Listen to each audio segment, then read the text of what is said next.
오늘 우리에게 주신 하나님의 말씀은 신약 성경 요한복음 16장 1절에서 13절의 말씀입니다.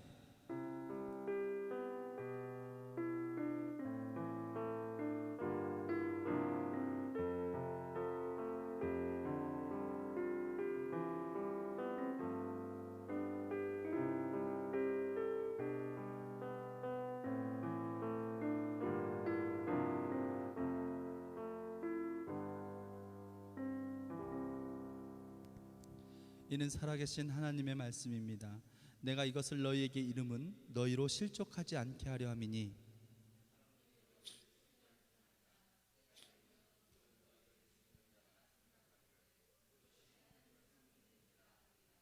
그들이 이런 일을 할 것은 아버지와 나를 알지 못함이라.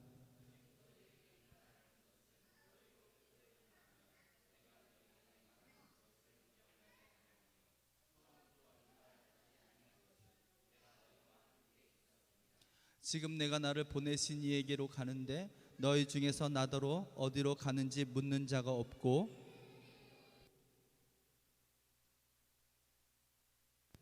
그러나 내가 너희에게 실상을 말하노니 내가 떠나가는 것이 너희에게 유익이라.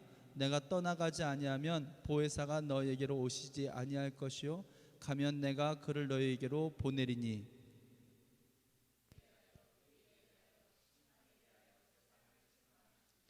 죄에 대하여라 함은 그들이 나를 믿지 아니함이요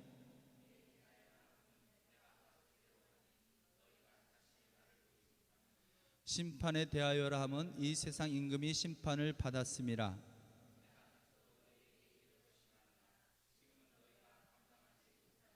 다같이 그러나 진리의 성령이 오시면 그가 너희를 모든 진리 가운데로 인도하시리니 그가 스스로 말하지 않고 오직 들은 것을 말하며 장래일을 너희에게 알리시리라. 아멘. 오늘 하나님의 말씀은 성령의 일이라는 주제로 함께 은혜를 나누고자 합니다. 요새 이런 이야기들 참 많이 듣는데요. 인생이 1년 남았다면 여러분 뭘 하시겠어요? 1년 남았다고 생각해 보세요. 뭘 할까요? 1년 남으면 학교에 들어가시겠습니까? 아마 그런 사람은 없을 것 같아요. 그렇죠? 1년 남았으면 뭘 할까요? 1년이 남았으면 분명한 것은 오늘이 굉장히 소중해지겠죠. 그렇죠? 볼티미어 신문사라는 데가 있대요. 거기서 설문조사를 했는데 당신의 생명이 1년뿐이면 어떤 일을 하시겠습니까? 이 질문에 700명이 응답을 했는데요. 그 중에 가장 많은 응답을 준 상위 그룹에 속한 내용은 남을 도와주겠다, 가족과 잘 지내겠다, 멀어졌던 사람과 화해하고 싶다 였습니다. 공감하세요? 네, 공감하시죠? 네. 땅을 사겠다거나 쾌락을 즐기겠다거나 맛있는 음식을 먹으러 돌아다니겠다라고 말한 사람은 거의 없었다고 합니다. 우리의 삶이 진지해질수록 우리의 생각은 깊어지고 진지해진다. 우리가 생각을 사실 많이 하는 것 같지만 굉장히 진지하지 못한 거예요. 삶을 진지하게 바라보지 않기 때문에. 그렇죠? 우리에게 항상 모든 기회가 있을 거라고 생각하는데 우리의 젊음도 그렇고 인생도 그렇고 건강도 그렇고 어떻게 될는지 알 수가 없어요. 기독교의 신앙은 종말론적인 신앙입니다. 하나님 부르시면 가야 되는 거죠. 오늘 주님께서 나를 부르실지라도 아멘 하면서 가야 되는 사람들이 그리스도인이에요. 그래서 먼 미래 이것보다는 사실 오늘을 하나님의 말씀을 순종하면서 하나님이 기뻐하시는 삶을 사는 사람이 가장 종말론적인 사람이지, 뭐 재산 다 팔고 직장 쉬고 막 모여가서 신혼 입고 막 이게 종말론적인 신앙이 아니라는 거예요. 이단들이 하는 것처럼. 죽음이 가까울수록 삶의 본연의 목적에 가까워진다는 사실이에요. 남미 해방 신학자인 구스타보 구티에레즈는 이렇게 말했어요. 남의 손을 씻기다 보면 내 손이 깨끗해지고, 남의 길을 즐겁게 해주다 보면 내 기도 따라 즐거워지고, 남을 위해 불을 밝히다 보면 내 앞이 먼저 환해지고, 남을 위해 기도하다 보면 내 마음이 먼저 밝아진다. 아멘이세요? 공감하세요? 정말 맞죠? 네, 그렇습니다. 우리가 남을 위해서 기도하기 시작할 때에 갈등의 문제가 해결이 되고 마음이 선량해지고 하나님 기뻐하시는 모습으로 변화된다는 거예요. 근데 자기만 기도하게 되면은 사실은 자기 것도 얻지 못해요. 아무것도 얻지 못하는 기도가 되는 거예요.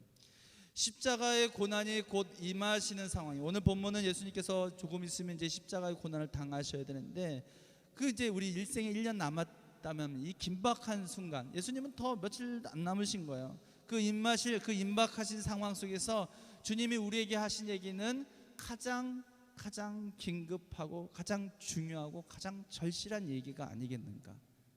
공감하시죠? 여러분들이 죽기 일보 직전에 하는 얘기는 농담하겠어요?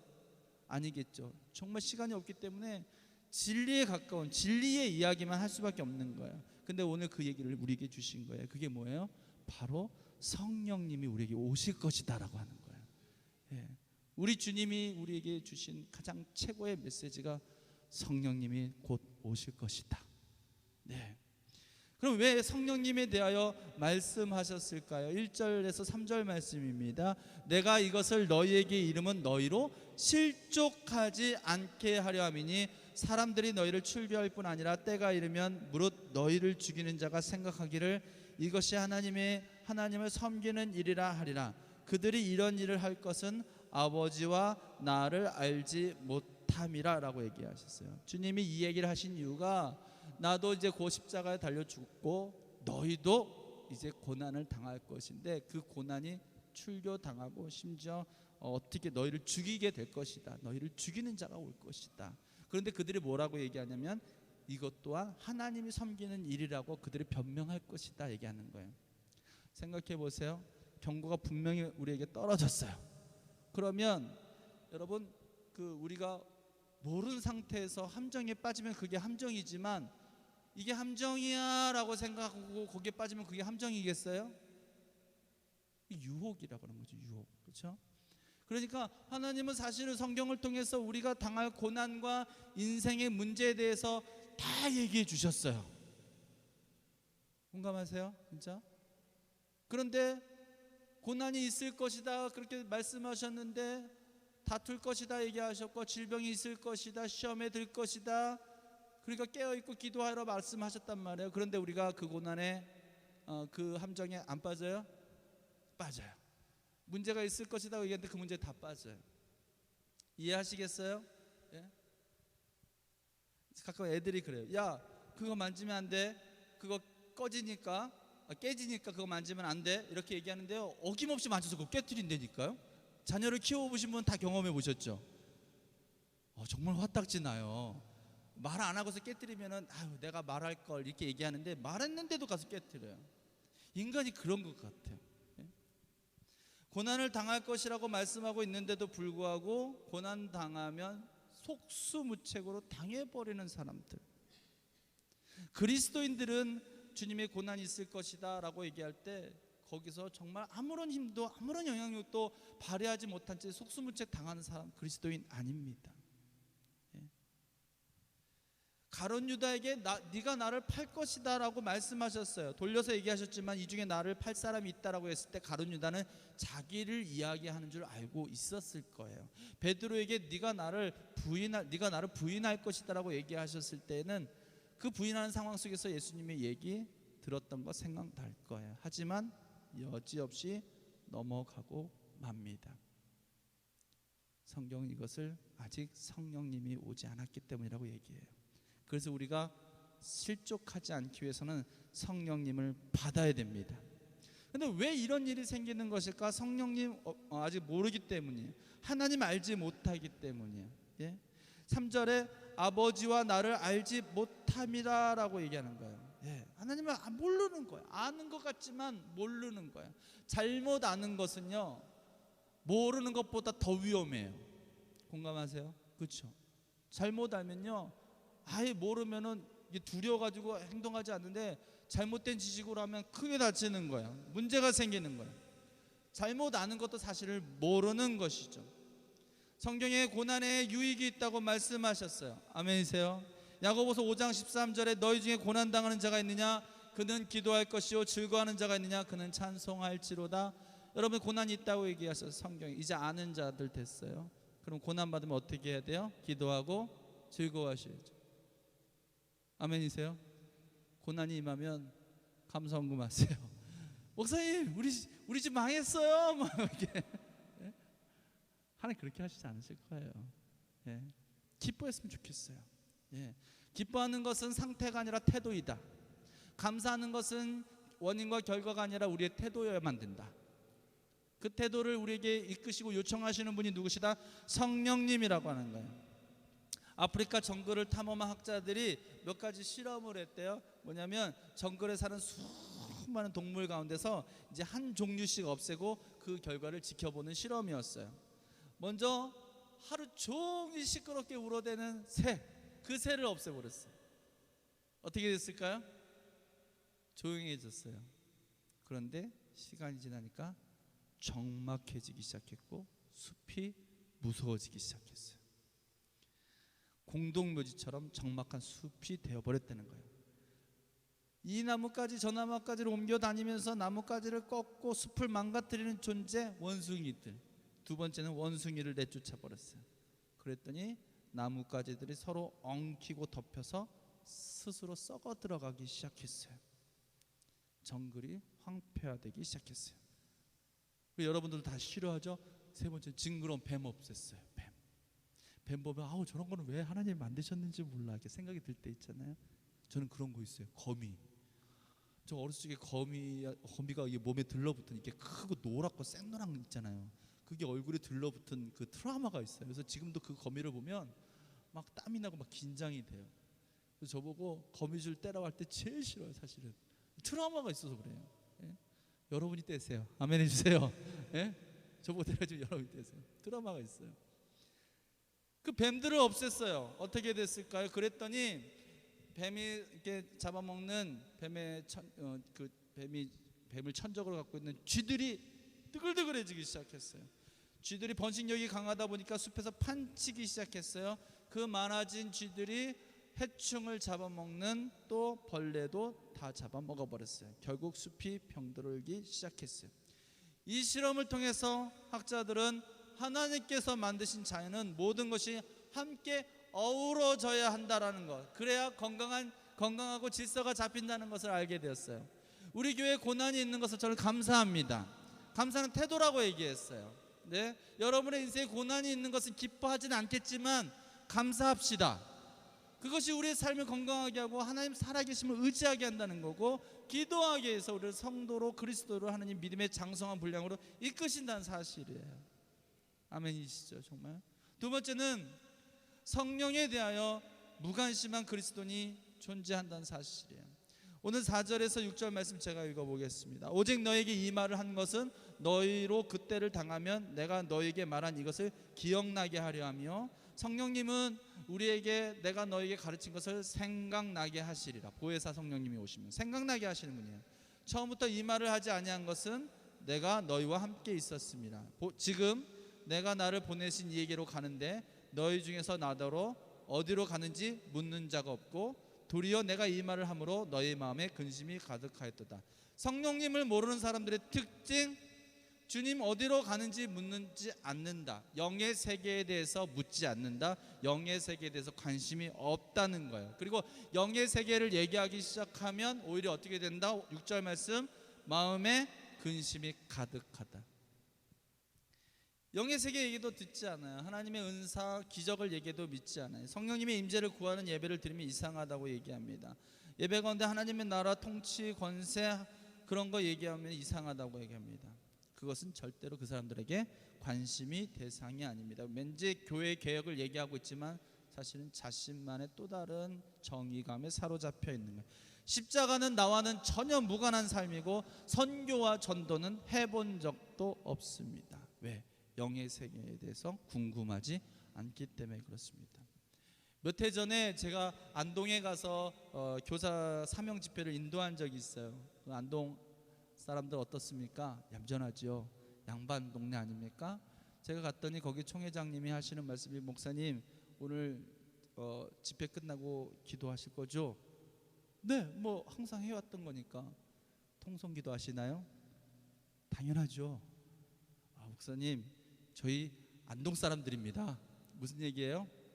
양반 사람들이라고 통성기도 안 한다는 거예요. 그러니 목사님 1분만 하십시오. 1분만 하고 안 하더라도 너무 실망하지 마십시오. 전에 왔다 갔던 목사님도 다 그렇게 하고 가셨습니다. 그 얘기를 듣고 제 마음 가운데 두 가지 선택하면 돼요. 원하는 대로 해주든가 아니면 니네가 이기는지 내가 이기는지 한번 해보자, 그렇게 하든가. 제가 첫 번째를 했을까요? 후자를 선택했을까요? 후자예요. 왜냐하면 성령님은 우리가 변화되기를 원하시기 때문에 그래요. 그런데 정말 설교 어려웠어요. 잘 웃지도 않고 아멘도 안 하고 저를 쳐다보지를 않으시는 것 같아요. 약간 밑에 쳐다보고 뭔가 얘기하면 그때 살짝 들어서 저의 위치만 확인하시고 다시 눈을 내리세요. 얌전하신 분들이에요. 그런 것에 익숙하신 분들이고, 워낙 그 보수적인 교단이 가득한, 저를 부른 교회도 굉장히 보수적인 장로교회였고요. 이해가 갔습니다. 저도 그거 존경합니다. 근데 하나님 그 가운데 굉장히 저한테 강력한 성령님의 음성을 주셨어요. 감리교 목사가 장로교 집회에 불려갔을 때는 이유가 있다. 이럴 때 아멘 해주시면 참 좋을 때. 왜 저 목사님이 오셨을까? 왜 저 강사님이 오셨을까? 하나님의 계획하심은 항상 신실하시다. 이게 우리 믿음의 고백이 되어야 됩니다. 우리 교단하고 맞지 않아, 내 신앙생활하고 맞지 않아, 그것이 중요한 것이 아니라 오늘 우리의 삶 가운데 성령님 어떻게 우리에게 요청하시는가, 그것에 우리가 귀 기울여야 된다는 거예요. 기도하는데요, 정말 주여 3번 외치고 기도합시다 했더니 저만 외치고 있어요. 그때 확 눌려요 진짜. 기도하다가 막 하는데 앞에 한 분이 계신 거예요. 보니까 다리가 아프신지 무릎을 이렇게 툭툭툭 두들기시더라고. 나오시라고, 기도해드리겠다고 하면서 그분을 앞에 딱 샘플로 불러서 성령님의 기름 부심을 구하면서 기도를 딱 했는데요, 이분이 거기서 기절하셨어요. 그리고 방언이 열렸어요. 거기서 그 다리 아프신 분이 막 팡팡팡팡 뛰는 거예요. 좋아가지고. 놀랍게도 그분은 그 교회 사모님이셨어요. 그걸 보니까 사람들이 막 기도받겠다고 나오기 시작하고 1분만 기도해 주십시오 했는데 1시간 기도하고 나왔어요. 천장이 들썩들썩했어요. 그래서 저를 그 다음 몇 달 있다가 또 불렀어요. 목사님 또 오십시오. 근데 1년 지나고 나서 저보고 11월 달에 또 오래요. 아멘 해주실래요? 성령님의 역사는요, 우리가 영의 세계에 대해서 눈뜨기를 원하신다는 거예요. 성령님에 대해서 분별할 수 있는 그 영이 바로 성령님께서 우리가 세상을 분별하며 하나님의 뜻이 무엇인지 알게 하신다는 거예요. 그게 뭐예요? 회개하라, 천국이 가까이 왔느니라. 하나님의 나라가 있다. 사도행전 19장 2절에 이르되 너희가 믿을 때에 성령을 받았느냐? 이르되 아니라 우리는 성령의 계심도 듣지 못하였느니라. 질문합니다. 성령 받았습니까? 영의 세계에 대해서 궁금합니까? 아멘. 아멘이시기 바랍니다. 오늘 저녁에 우리 강사님은 제가 보면서 우리 강사님은 정말 영의 세계에 대해서 전혀 우리가 알지 못했던 것들을 잘 얘기해 주시는 것 같아요. 이것도 하나님의 계획이시구나. 오늘 저녁에 특별히 집회를 통해서 성령님의 역사와 은사들을 많이 체험하시기를 축원합니다. 세 번째는 성령님이 하시는 일입니다. 8절에서 9절 말씀, 8절에서 11절 말씀입니다. 8절만 읽겠습니다. 시작. 그가 와서 죄에 대하여 의에 대하여 심판에 대하여 세상을 책망하시리라 라고 얘기하고 있습니다. 성령님이 하시는 구체적인 일은 바로 9절 말씀에 죄에 대하여라 하면 그들이 나를 믿지 아니하며, 예수를 믿지 않는 것이 성경에서 말하는 가장 큰 죄입니다. 여러분 예수님을 믿으십니까? 아멘이지만 우리가 기억해야 돼요. 이것이 정말 성령님께서 내 안에서 거부할 수 없는 사지선다 중에서 가장 최선을 선택한 것은 성령님이 하시는 대답이 아니에요. 어떤 것도 선택할 수 없게끔 만들어 버리세요. 예수님 나의 하나님이십니다. 그분이 나를 구원하셨습니다. 이거를 아무리 부인하려고 해도 부인할 수가 없는, 그래서 정말 주님은 하나님이시다 이렇게 고백하게 만드시는, 사지선다 중에 하나 선택하는 게 아니라니까요. 그게 지적 동의.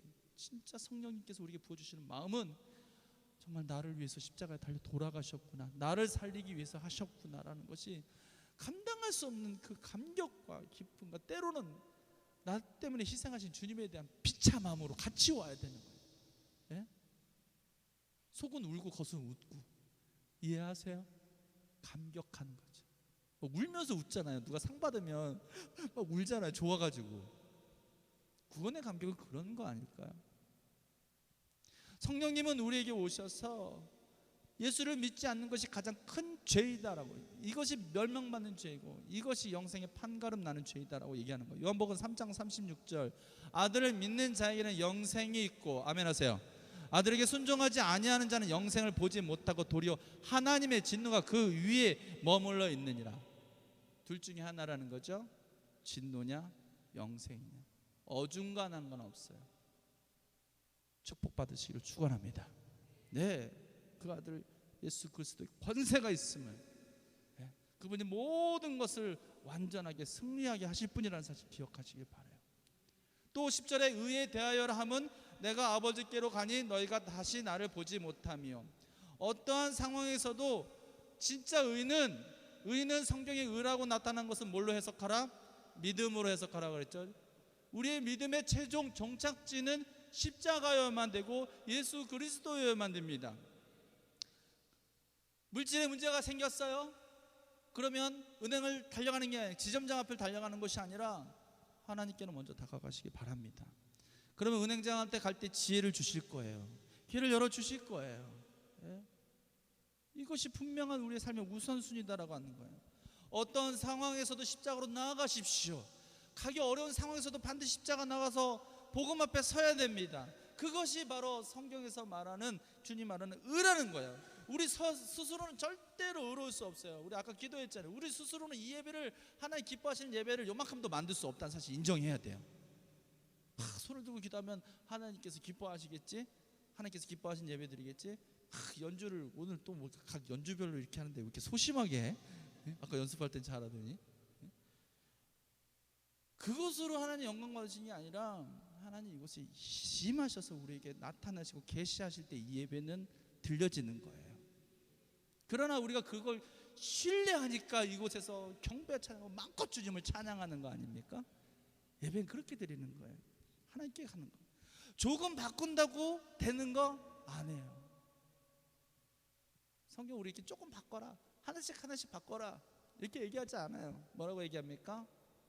새 것이 되라고 얘기합니다. 완전히 다른 것이, 완전히 새로워져야 된다라고 얘기하는 거예요. 또 성령님이 하시는 얘기는 심판, 11절 심판에 대하여라 하면 이 세상 임금이 심판을 받았습니다.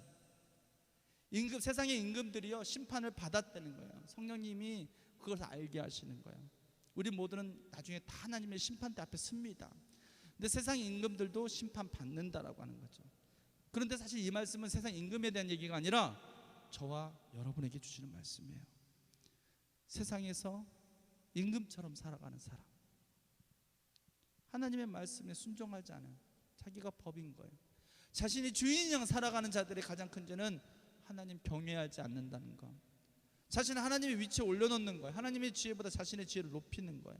하나님을 왕으로 삼는 자들이 그리스도인이며, 그들은 왕의 기쁨을 위하여 살아가는 사람이며 왕의 영광을 위해서 사는 사람들이 정말 그리스도인이다라고 하는 거예요. 여러분 삶 가운데 하나님의 영광, 하나님을 기쁘시게 하는, 누가 주의 마음을 알아 그의 마음을 시원케 하겠느냐. 그런데 그 아버지의 영광, 하나님의 영광을 위해서 살 때에 그 기쁨이 내 삶의 기쁨으로 흘러 들어온다는 거예요. 성경 그거 얘기하는 거예요. 요셉이 어땠어요? 감옥에 갇혔죠. 형제한테 버림받았죠. 그런데 나중에 바로 왕의 꿈을 해석해 줌으로 바로 신분 상승이 이루어집니다. 바로 왕이 모든 나라를 다스릴 수 있는 권세를 요셉에게 주었어요. 왕을 경외하고 왕의 마음을 시원케 해주니까 왕의 권세가, 왕이 된 건 아니에요. 왕의 권세를 그에게 주셔서 왕처럼 살아가게 되는 거예요. 이게 왕의 영광의 기쁨이 흘러감을 말하는 상태예요. 아멘이세요? 베드로전서 2장 9절, 그러나 너희는 택하신 족속이요 왕 같은 제사장이라. 왕은 아니에요. 그러나 왕 같은 제사장. 왕의 권세와 위엄과 그 넉넉함이 여러분에게 임하실 것입니다. 우리 주님은 이렇게 13절에 결론 내리고 계십니다. 진리의 성령이 오시면 그가 너희를 모든 진리 가운데로 인도하시리니. 말씀은 인도받아야 돼요. 말씀은 계시는 풀어져야 되는 거고 인도함 받아야 되고, 성령님은 우리에게 그 말씀을 풀어지게 하고 삶 가운데 그 말씀이 어떻게 영향력을 갖게 되는지를 알려주시는 분이에요. 성령 충만이 뭐라 그랬어요? 제가 불 받고 갑자기 막 이렇게 전화 오면 그건 성령 충만이 아니라 성령 세례라 그런 거예요. 그거는 성령의 기쁨 그 정도예요. 성령 충만은 뭐냐면요, 내 안에서 성령님이 나를 마음껏 사용하시는 거예요. 저도 우리 교인들이 그랬으면 좋겠어요. 제가 여러분 사용한다는 말이 좀 그렇지만 교회를 위해서 헌신하고 뭔가 섬겨줄 것을 요청할 때 불편함이 없었으면 좋겠어요. 예. 근데 불편함이 있을까요? 있어요. 목사가 성도 눈치 본다니까요. 나쁜 거라고 생각하지 않아요. 배려예요, 배려. 눈치 보는 게 아니라 배려인데, 집사님 오늘 대표기도 해주십시오. 담당자가 안 오셨습니다. 그래가지고 강사 목사님 그 얘기하셨잖아요. 그걸 왜 나한테 시켜요? 그렇게 얘기하고. 예? 하루 전날 얘기해 주시지. 그럼 다음에 얘기 못해요. 불편해서. 네 목사님, 대신 책임은 목사님이 지십시오. 그러고 나서 하는 거예요. 할렐루야. 예. 목사님, 집사님, 권사님, 교회 이런 일 하는데 예산이 좀 필요한데 권사님이 조금 더 열심을 내서 헌신해 주십시오. 목사님 아시지 않습니까? 저희 형편을. 불편해서 말 못해요. 저는 아직 2단계까지는 가지 못했는데, 우리 안에서 성령님이 우리를 사용하실 때 예를 들면 그런 거예요. 하나님 아시지 않습니까? 제가 다른 건 다 괜찮은데 제 자존심 건드는 건 못 참습니다. 하나님 다 괜찮은데요, 제가 그거 안 되는 거 아시지 않습니까? 성령 덜 충만. 성령 충만은 성령님의 음성에 순종해 100% 마음껏 하나님이 나를 기뻐해서 막 쓰는 거예요. 제일 위험한 곳에 나를 갖다 놓고 제일 힘든 곳에 나를 갖다 놓는 게 성령 충만. 오늘 성령님을 체험하시기를 바랍니다. 오늘 저녁 마지막 집회 다 오셔서 성령의 뜨거운 충만 받기를 축원합니다. 이 시간 기도합시다. 하나님, 이 시간 우리가 하나님을, 성령님을 경험하게 해주십시오. 성령님 충만하게 하여 주십시오. 또한 이 기도 가운데에 하나님 우리에게 임하여 주셔서 온갖 좋은 은사로, 기쁨으로, 감격으로 임하여 주십시오. 다 같이 주여 크게 한번 외치면서 기도합시다. 주여. 하나님 아버지 감사합니다. 오늘 우리에게 주신 말씀과 그 계시를 감사를 드립니다. 오늘 성령님 우리에게 임하여 주십시오.